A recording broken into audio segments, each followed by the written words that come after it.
This is the explanation video for proportional relationships target 3.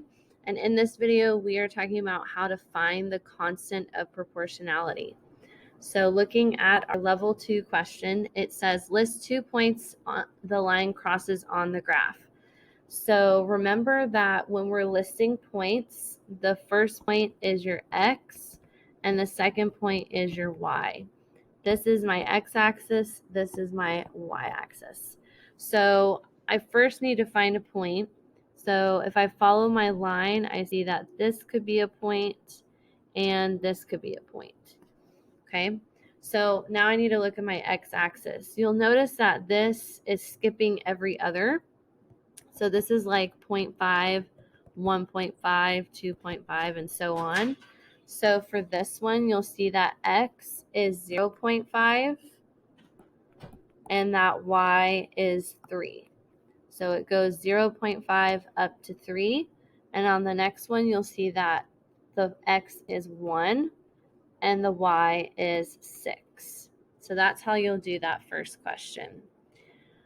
On the first level 3 question, it says determine the constant of proportionality in the table below. So we know that the table is proportional, so you really only have to look at one of the things. And just like in target 2, we set up our ratios y over x.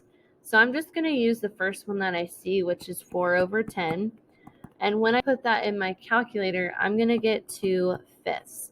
And you're going to get that for all of those. So if I did 8 over 20 or 14 over 35 or 18 over 45, each time I'm going to get 2 fifths. So that means our k, or our constant, is 2 fifths. And our equation, remember our equation is y equals kx. So whatever k was, which in this case is 2 fifths, is how I'm going to write it. So my equation is y equals 2 fifths x.